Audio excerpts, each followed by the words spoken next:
شادی کے بعد میں شوہر کے ساتھ ہنی مون کے لیے لندن جانے لگی تو میری ماں نے مجھے کاغذ پر کچھ کلمات لکھ کر دیے اور کہا کہ روزانہ رات سونے سے پہلے یہ کلمات ضرور پڑھنا۔ جس دن تم یہ کلمات نہیں پڑھو گی تو غضب ہو جائے گا۔ میں نے امی سے پوچھا کہ کیا غضب ہو جائے گا؟ تب امی ایک دم سے گھبرا گئیں اور بولی، جو میں نے کہا ہے تم بس وہی کرو۔ میں روز رات کو وہ کلمات پڑھ کر سوتی۔ میرا شوہر بھی بہت خوش تھا، لیکن ایک روز میں وہ بنا پڑھے ہی سو گئی۔ جب آدھی رات کو بینڈ باجوں کی آواز سے میری آنکھ کھل گئی، میرے تو سر پر آسمان ٹوٹ پڑا تھا، کیونکہ میرے شوہر نے مجھے، میرا نام شہناز ہے، میں نے جب سے ہوش سنبھالا تھا مجھے ہر وقت ایسا محسوس ہوتا جیسے کوئی ہر وقت میری حفاظت کرتا ہے، مجھ پر نظر رکھتا ہے، اور بہت دفعہ ایسا ہوتا ہے کہ کوئی بھی اچھا یا برا واقعہ ہونے سے پہلے مجھے پتا چل جاتا تھا۔ اگر کبھی چلتے ٹھوکر بھی لگ جاتی تو کوئی تھا جو مجھے تھام لیتا اور گرنے نہیں دیا کرتا تھا۔ لیکن میں بچپن میں کبھی سمجھ نہیں سکی کہ آخر یہ کیا معاملہ ہے۔ اپنی اماں کو بتاتی تو وہ اتنا کہتی کہ یہ سب اللہ تعالیٰ کی دین ہے، تم کسی سے اس کا ذکر نہ کرو ورنہ نظر لگ جائے گی۔ یہ سلسلہ یوں ہی چلتا رہا اور میں کالج جانے لگی۔ کالج میں بھی اگر کوئی لڑکی مجھے کسی بات پر ڈانٹ دیتی یا کسی سے جھگڑا ہو جاتا تو انہیں کوئی چلتے میں دھکا دے دیا کرتا، لیکن میری جو دوست میرے ساتھ اچھی تھی انہیں کچھ نہ ہوتا۔ کبھی ایسا لگتا ہے کہ جیسے کسی نے میرا نام لیا ہے، مگر بس آواز ہی آتی تھی، کوئی نظر نہیں آتا تھا۔ مجھے اس سے لگاؤ ہونے لگا تھا۔ میں دن رات عبادت میں لگ گئی اور اللہ تعالیٰ سے دعائیں مانگتی کہ جو بھی میری اتنی حفاظت کر رہا ہے، میرے اللہ مجھے اس کا چہرہ دکھا دے جو ہر وقت میرے پاس رہتا ہے۔ میں اچھی طرح جانتی تھی کہ وہ کوئی جن ہی ہو سکتا ہے۔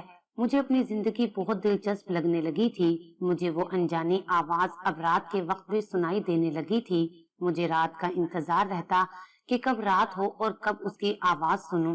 کبھی وہ بالکل میری طرح بولتا اور کبھی اس کی زبان مجھے سمجھ نہ آتی۔ رات کو کوئی میرے سر پر ہاتھ پھیرتا، میرے بکھرے ہوئے بالوں کو سنوارتا۔ مجھے محسوس بھی ہوتا تھا کہ میرے قریب کوئی تو ہے، مگر میں دیکھ نہیں سکتی تھی۔ سارے کام وہ اندیکھی طاقت کر دیا کرتی۔ ایک دن خواب میں کسی نے کہا کہ میں ایک جن ہوں، لیکن تم ڈرو نہیں، میں تمہیں کوئی نقصان نہیں پہنچاؤں گا۔ مجھے یہ خواب شیطانی لگا کہ شیطان مجھے پریشان کرنے کے لیے وسوسے ڈال رہا ہے، لیکن یہ خواب اب مسلسل آنے لگا تھا۔ میں گھبرا گئی تھی۔ میں نے اماں کو بتایا۔ وہ مجھے اپنے ساتھ ایک کامل بابا کے پاس لے کر گئیں۔ اس نے امی سے پیسے لے لیے اور کیا کچھ نہیں تھا۔ میرا رشتہ میری خالہ کے بیٹے سے طے تھا۔ ہم ایک دوسرے کو پسند کیا کرتے تھے، لیکن اس سے پہلے کہ ہماری شادی تک بات پہنچتی، ہر دفعہ شادی ہوتے ہوتے رہ جایا کرتی تھی۔ امی بھی پریشان رہتی کہ ایسا کیوں ہو رہا ہے، جبکہ بچپن سے جو کچھ میرے ساتھ ہوتا آ رہا تھا وہ سب اماں کو بھی یاد نہیں تھا۔ لیکن مجھے تو اس جن سے لگاؤ ہونے لگا تھا۔ اس کی آواز مجھے اچھی لگنے لگی تھی۔ عامل بابا نے کہا کہ جب وہ تم سے بات کرنے کی کوشش کرے تو تم خاموش رہنا، اسے کسی بات کا جواب نہیں دینا اور یہ تعویذ گلے میں پہن کر رکھنا۔ لیکن میں نے عامل بابا کے کہنے کے باوجود اس جن سے بات کرنا اور اس کی آواز سننا نہیں چھوڑی تھی۔ شاید مجھے اس سے محبت ہونے لگی تھی۔ میں ہر وقت یہی دعا مانگتی کہ کسی طرح اس کا چہرہ مجھے نظر آ جائے۔ ایک دن عشاء کی نماز کے بعد میں جائے نماز پر بیٹھی دعا مانگ رہی تھی، جب مجھے محسوس ہوا کہ کوئی میرے پاس آ کر بیٹھا ہے۔ میں دل میں کہنے لگی، کون ہو تم جو ہر جگہ میرا خیال رکھتے ہو؟ ایک بار سامنے آ جاؤ، میں تمہیں دیکھنا چاہتی ہوں۔ اس روز مجھے دعا کے بعد ایک عجیب سا سکون محسوس ہوا، جیسے آج میں اسے دیکھ لوں گی، وہ ضرور میرے سامنے آ جائے گا۔ پھر میں سونے کے لیے لیٹ گئی۔ کب میری آنکھ لگی مجھے پتا نہیں چلا اور خواب میں دیکھا کہ میں بے ہوشی کی حالت میں ہوں۔ اچانک ایک لمبے قد کا سفید رنگ کا خوبصورت لڑکا میرے سامنے کھڑا تھا۔ میں اسے دیکھتی رہ گئی۔ وہ کہتا کہ کیوں اتنی بے چین ہو، میں ہر وقت تمہارے پاس رہتا ہوں۔ وہ مسکرا رہا تھا۔ میں خواب میں اس سے کہنا چاہ رہی ہوتی ہوں کہ تم کبھی بھی مجھے چھوڑ کر مت جانا، میرے پاس ہی رہنا، لیکن میری آواز ہی نہیں نکلتی۔ میں اسے آواز دینے کی کوشش کرتی ہوں کہ مجھے چھوڑ کر مت جانا، لیکن وہ دوبارہ آنے کا کہہ کر چلا جاتا ہے۔ وہ جاتے وقت کہتا ہے کہ عامل بابا کے پاس جاؤ گی تو میں پھر کبھی نہیں آؤں گا۔ जब मेरी आंख खुली तो मैं सोचने लगी कि अब मैं क्या करूं, आमिल बाबा की बात मानूं या उसके जो ख्वाब में आया था। कुछ दिन बाद मेरी खाला मेरी निकाह की तारीख लेने आना चाह रही थी। बजाय इसके कि मुझे खुशी होती, मैं उल्टा परेशान थी कि कहीं निकाह के बाद वो लड़का मुझे छोड़ के चला ना जाए। मुझे उससे मोहब्बत हो गई थी, मैं उसे खोना नहीं चाहती थी। ये सब मेरी नादानी और कम उम्री में हुआ था। अगर मुझे जरा भी कुछ समझ होती तो कभी ऐसा ना होता, लेकिन मुझे उससे इस कदर लगाव था कि मैं अपने कजन, जिससे मुझे वाकई में पहले बहुत मोहब्बत थी, उसका मुझे ख्याल भी नहीं आया था और मैं हर वक्त उस जिन के बारे में सोचती रहती। वो मुझे बहुत सुकून देता था। अम्मा मेरी हालत देखकर अक्सर डर जाती थी कि मेरे साथ अजीब अजीब होने लगा था। सब कुछ अम्मा जान गई थी। एक दफा मेरी बड़ी आपी मेरे पास आकर बैठी जबकि मैं नींद में थी। उसने अचानक मुझे थप्पड़ मारा और कहा कि तुम्हारी वजह से हम सब डरते हैं और तुम मजे से सो रही हो। तब किसी ने आपी को उठाकर बेड से नीचे मारा। आपी चीखती हुई कमरे से बाहर भाग गई। उस वक्त वहाँ कोई नहीं था। उसके बाद मुझे 2 माह तक बुखार रहा। मुझे डॉक्टर के पास लेकर गए तो उसने मजाक में कहा कि तुम्हें तो अब तक मर जाना चाहिए था, तुम कैसे जिंदा हो। डॉक्टर मुझे हंसाने की कोशिश कर रहा था, लेकिन कुछ दिन बाद पता चला कि वो डॉक्टर भी बुखार की वजह से इंतकाल कर गया है। ऐसे बहुत से वाकयात हुए जिससे बहुत नुकसान होने लगा था। मेरी वजह से ये सब हो रहा था। सब मेरी वजह से तकलीफ में आ चुके थे। मैंने एक दिन उस लड़के को बुरा भला कहना शुरू कर दिया कि वो गुस्से में आए और कहे कि मैं चला जाता हूँ, अब तुम मुझसे नफरत करने लगी हो। लेकिन ऐसा कुछ भी नहीं हुआ। मैं कॉलेज गई और जब घर वापस आई तो घर कोई नहीं था। मैंने कमरा बंद किया और जोर से चिल्लाने लगी। मैंने उसे कहा कि आखिर तुम चाहते क्या हो, क्यों मुझे इतना परेशान कर रहे हो, चले जाओ अब यहाँ से। लेकिन उसने कोई जवाब नहीं दिया। मैंने सोचा कि बाकी की जिंदगी ऐसे ही गुजरेगी। फिर जब घर में कोई मेरे इलाज का कहता है तो नुकसान शुरू हो जाता। एक दफा अम्मा ने मेरी शादी के लिए कुछ पैसे रखे थे, लेकिन वो मिल नहीं रहे थे। मुझे मालूम था कि ये हरकत उसी ने की होगी। अम्मा ने बहुत ढूंढा लेकिन रकम नहीं मिली। मैंने अपने कमरे में जाकर उस जिन से कहा कि मैं जानती हूँ कि तुम मुझे सुन रहे हो, लेकिन तुम अच्छे नहीं हो। तुम तो मेरे अपनों के ही दुश्मन बन गए हो। तुम क्या समझते हो, तुमने जो पैसे उठाए हुए हैं वो वहीं वापस रख दो, वरना चले जाओ यहाँ से। फिर अगले दिन अम्मा ने कहा कि पैसे मिल गए हैं, मेरी अलमारी में ही पड़े हुए थे, लेकिन मुझे नजर नहीं आए। मुझे यकीन हो गया कि पैसे उसी जिन ने इधर उधर किए थे, इसीलिए मेरे कहने पर वापस रख दिए। अम्मा सब समझ चुकी थी। फिर उसके बाद मुझे दोबारा आमिल बाबा के पास लेकर गईं। अम्मा ने आमिल से कहा कि बाबा जी, हर हाल में इसका इलाज करें, अब तो बहुत नुकसान हो रहा है और इसका निकाह भी करना है, लेकिन वो जिन इसका पीछा ही नहीं छोड़ता। जब अम्मा ने मेरे निकाह का नाम लिया तो उस जिन ने आमिल बाबा के कमरे की चीजें तोड़ना शुरू कर दी। मुझे देखकर आमिल बाबा ने कहा कि ये लड़की बहुत बड़ी मुश्किल में फंस चुकी है, इसका इलाज नहीं हो सकता। अगर इलाज किया तो ये मर जाएगी, क्योंकि वो मुझे मार देगा। मैंने बहुत मिन्नतें की। आखिर आमिल बाबा ने मेरा इलाज शुरू कर दिया। आमिल बाबा ने पहले मेरे कान में आजान दी, जिससे मुझे सुकून महसूस हुआ।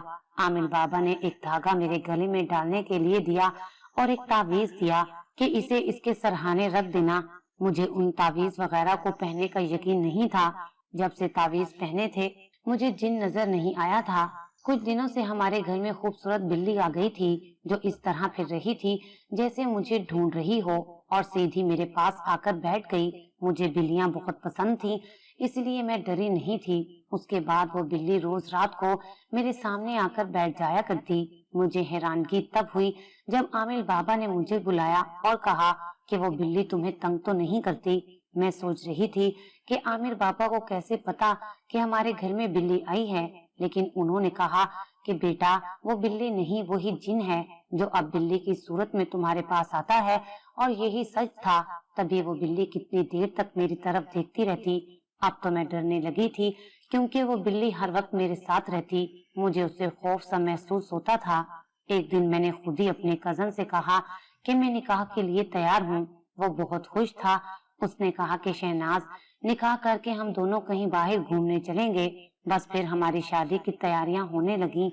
मैंने अपने कजन के साथ मिलकर शादी की सारी शॉपिंग की। मैंने बहुत कोशिश की अपना ध्यान इधर उधर करने की, लेकिन फिर भी जहन बार बार उसी जिन की तरफ जाता। आमिर बाबा ने तावीज दिए और कहा कि निकाह होने तक इन तावीज को किसी सूरत नहीं उतारना, निकाह वाले दिन भी नहीं उतारना। फिर ये हुआ कि निकाह वाले दिन भी आमिर बाबा हमारे घर खुद आ गए, क्योंकि मुझे उन्होंने घर से निकलने से मना कर दिया था। मुझे घर में घुटन महसूस होती थी। मैं अपने कजन से कहती कि मुझे घर से बाहर जाना है, आकर मुझे ले जाओ, लेकिन अम्मा उसे साफ मना कर दिया करती। शादी में दिन ही कितने रह गए थे, तुम अभी नहीं आ सकते। मुझे बहुत उलझन होती। अम्मा हर वक्त मेरे साथ रहती कि कहीं मैं तावीज उतार ना दूं। मैंने कई दफा सोचा तावीज उतार दूंगी, मगर फिर बिल्ली सामने आ जाती और जाकर सीधी मेरे बेड पर बैठ जाती। वो रात को भी मेरे कमरे में रहती और मुझे ऐसे देखती जैसे कोई इंसान देख रहा हो। फिर मेरी शादी वाला दिन भी आ गया। मैं दुल्हन बनकर अपने कजन के साथ बैठी थी। वो बहुत खूबसूरत लग रहा था। कुछ देर को तो मेरी नजर उसी पर रुक गई थी। वो बहुत अच्छा भी था। मैंने उसे कहा था कि निकाह के बाद मैं आगे पढ़ना चाहती हूँ और मेरा ख्वाब है मैं पूरी यूनिवर्सिटी में टॉप करूँ, और वो मान भी गया था। मेरे होने वाले शोहर ने कहा कि हम दोनों हनीमून के लिए लंदन चलेंगे। जब हम वहाँ से आएंगे तो तुम अपनी पढ़ाई फिर से शुरू कर देना। मैं बहुत खुश थी। मुझे सब एक ख्वाब सा लग रहा था, जैसे अभी आंख खुलेगी, लेकिन ये हकीकत थी। मेरी शादी मेरे कजन से हो चुकी थी और मैं अल्लाह ताला का शुक्र अदा कर रही थी कि हमारी शादी में उस जिन ने कोई नुकसान नहीं पहुंचाया था। मैं अपने ससुराल पहुंच गई थी। जिन की तरफ से मुझे खदशा सा था कि कहीं कोई चाल ना चल दे। शादी का दिन तो बहुत अच्छा गुजर गया, और वलीमे वाले दिन भी जब हम तैयार हो रहे थे तो मेरे शोहर को किसी ने बाहर बुलाया और कहा कि कोई आपसे मिलना चाहता है। उन्होंने कहा कि मैं तैयार होकर बाहर ही आ रहा हूँ, तुम चलो। लेकिन उस बुलाने वाले ने इसरार करना शुरू कर दिया था कि वो जल्दी में है, और मैं खुद भी बहुत हैरान थी। मैंने उस लड़के को जो मेरे शोहर को बुलाने आया था, मैंने उसे कहा कि जब तुम्हें कहा है कि ये तैयार होकर बाहर आ ही रहे हैं, फिर आपको समझ क्यों नहीं आ रही। उसने कहा कि मैं क्या करूं, वो आदमी जिसने इन्हें बुलाया है वो मुझे बाहर टिकने नहीं दे रहा है। उसने कहा कि आपके शोहर को जल्दी से बाहर लेकर आऊं, उसे कोई जरूरी बात करनी है। मेरे शोहर ने मुझे कहा कि तुम यहीं रुको, मैं देख कर आता हूँ। इतनी जल्दबाजी किसको है।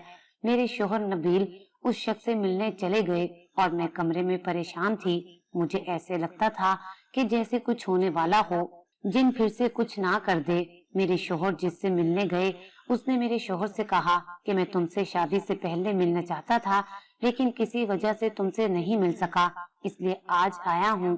फिर मेरे शोहर को सिर्फ इतना कहा कि तुम अपनी बीवी को छोड़ दो, क्योंकि वो सिर्फ मेरी है और सिर्फ मेरे लिए ही बनी है।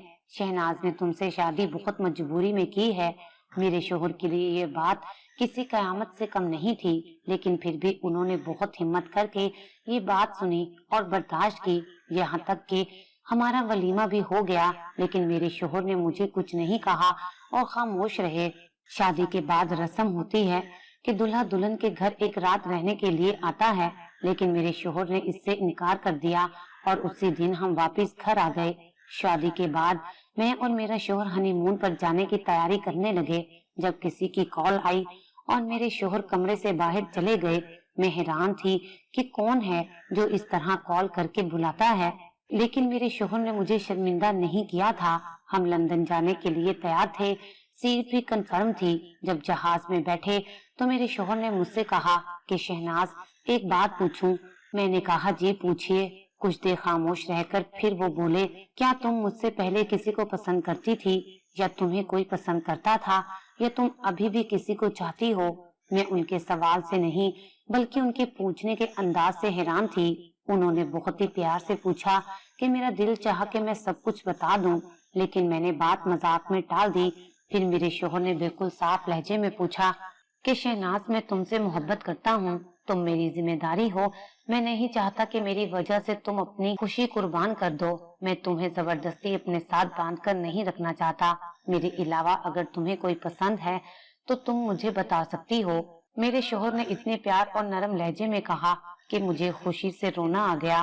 میرے شوہر کے دل میں مجھے کھونے کا بھی ڈر تھا کہ شاید میرا شوہر اس انتظار میں تھے کہ میں کہوں کہ ایسا کچھ بھی نہیں ہے۔ میں نے ایسا ہی کہا کہ آپ پریشان نہ ہوں، آپ کے علاوہ میری زندگی میں کوئی نہیں تھا اور نہ کبھی کوئی آئے گا، اور میں اسی لیے رو رہی ہوں کیونکہ مجھے اس بات کی خوشی ہے کہ مجھے آپ کی صورت میں اتنا اچھا چاہنے والا ہم سفر ملا ہے۔ میرے شوہر نے مجھے بتایا کہ ولیمے والے دن ایک لڑکا آیا تھا، اس نے مجھے کہا کہ وہ تمہارا کزن ہے اور تم ایک دوسرے کو پسند کرتے تھے۔ میرا شک سیدھا اسی جن پر گیا تھا۔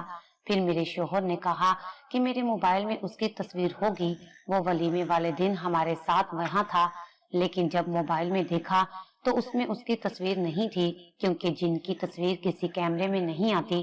میں نے اپنے شوہر کی بات سن کر کہا کہ جو بھی تھا میں اسے نہیں جانتی، اور وہ جو بھی کہہ رہا ہے اپنی طرف سے کہہ رہا تھا۔ میں آپ کے سوا کسی سے محبت نہیں کرتی۔ اب کبھی وہ آپ کے سامنے آئے تو مجھے بھی بتائیے گا، میں بھی اسے دیکھنا چاہتی ہوں۔ کون ہے ایسا جس نے ایسی گھٹیا حرکت کی ہے؟ ہم لندن پہنچ چکے تھے۔ لندن جانے سے پہلے اماں نے مجھے ایک دعا کاغذ پر لکھ کر دی تھی اور کہا تھا کہ میں ہر روز سونے سے پہلے اسے لازمی پڑھوں۔ میں وہ کلمات روز پڑھتی تھی۔ میں اور میرا شوہر بہت خوش تھے۔ روز ایک نئی جگہ سیر کرنے جاتے۔ ایک دن میں دعا پڑھنا بھول گئی اور مجھے اپنے تعویذ کا بھی یاد نہیں رہا جو کہیں اتار کے رکھا ہوا تھا۔ اچانک آدھی رات کو بینڈ باجے کی آواز سے میری آنکھ کھل گئی تو سارا کمرہ پھولوں سے سجا ہوا تھا۔ میں حیران تھی جب سامنے دیکھا کہ کوئی سہرا باندھے کھڑا مجھے کہہ رہا تھا کہ تم نے تعویذ اتار کے میرا کام آسان کر دیا ہے۔ میں نے کہا کون ہو تم؟ اس نے کہا کہ جسے دیکھنے کے لیے تم بے چین تھی اور کہتی تھی کہ مجھے چھوڑ کر نہ جانا، مجھے دیکھنے کی دعائیں مانگا کرتی تھی۔ تب میں سمجھ چکی تھی۔ تبھی میں نے تعویذ اٹھایا اور گلے میں پہن لیا اور اسے دھکا دے کر باہر بھاگی۔ آگے سے میرے شوہر آ رہے تھے۔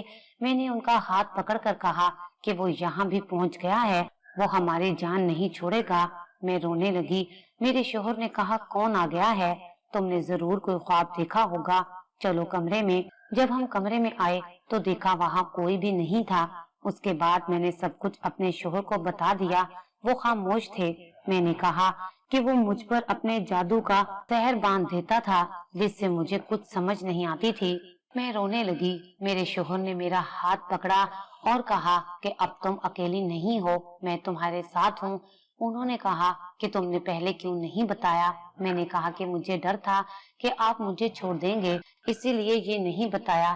میرے شوہر نے کہا کہ میں تم سے محبت کرتا ہوں اور تمہیں کبھی نہیں چھوڑوں گا، اور رہا سوال اس جن کا تو اس کا علاج تو بہت ضروری ہے جو زبردستی میری بیوی کے پیچھے پڑا ہے، لیکن ہمیں ابھی یہاں سے جانا ہوگا۔ ہم اگلی فلائٹ سے پاکستان پہنچے اور سیدھے اماں کے گھر چلے گئے۔ جب سے ہم واپس آئے تھے عجیب عجیب واقعات ہونے لگے تھے۔ ہمارے گھر کی چیزیں خود بخود ٹوٹ رہی تھیں، ہمارا بہت نقصان ہو رہا تھا، اس لیے ہم عامل بابا کے پاس پہنچے، لیکن عامل بابا پہلے ہی دنیا سے جا چکے تھے۔ ایک دوسرا آدمی آ کر عامل بابا کی جگہ بیٹھ گیا اور اس نے کہا کہ عامل صاحب میرے والد تھے، انہوں نے مجھے اپنی جگہ دی تھی، آپ کا جو بھی مسئلہ ہے میں حل کر دوں گا۔ اماں اور میرے شوہر عامل بابا کے بیٹے کے پاس آ گئے۔ انہوں نے علاج کی تسلی دی۔ وہ عامل علاج تو کر رہا تھا لیکن جن تھا جو قابو میں آنے کا نام ہی نہیں لے رہا تھا۔ پھر عامل نے کہا کہ اس جن کو پکڑنے کے لیے مجھے تکلیف سے گزرنا پڑے گا، لیکن مجبوری تھی، کرنا تو پڑے گا۔ پھر عامل نے آنکھیں بند کی اور جنونی حالت میں کچھ پڑھنے لگے۔ تب میں نے اس جن کو مخاطب کر کے کہا کہ کیسے محبت کرتے ہو تم مجھ سے جو میری تکلیف کو نہیں دیکھتے، کاش تمہارا دل بھی ہوتا، تم سمجھتے کہ میں کس اذیت سے گزر رہی ہوں۔ تب ہوا چلنے لگی اور وہ جن حاضر ہو گیا۔ میں نے اسے کہا کہ میں تم سے نہیں اپنے شوہر سے محبت کرتی ہوں، تم میرا پیچھا چھوڑ دو۔ پھر عامل نے کچھ پڑھ کر اس پر پھونکا جس سے وہ تڑپ اٹھا اور عامل نے اسے قید کر لیا۔ اس کی تکلیف دیکھ کر ایک لمحے کو تو میرے دل میں کچھ ہوا تھا، مگر پھر میں نے خود کو جھٹک دیا تھا۔ مجھے بہت تیز بخار ہو چکا تھا اور میں بے ہوش ہو چکی تھی۔ پھر بعد میں اماں نے مجھے بتایا کہ تمہارے بے ہوش ہونے کے بعد اس جن نے کہا کہ وہ بچپن سے تم پر عاشق تھا، तुम नहा कर निकलती थी तो तुम अपने बाल खुले रखती थी, खुशबू लगाकर पार्क में चली जाती थी, तब अम्मा भी मुझे नहीं रोकती थी। मैं तो नासमझ थी, मुझे इन बातों का इल्म नहीं था। उसी दिन से वो तुम पर आशिक था, लेकिन अल्लाह ताला का शुक्र है कि उसने तुम्हें बचा लिया है। वक्त गुजर चुका था, लेकिन मेरे अंदर का खौफ अभी तक खत्म नहीं हुआ था। मैं आज अल्लाह ताला का शुक्र अदा करती हूँ कि जिसकी वजह से मेरी जिंदगी में खुशियाँ लौट आई थी।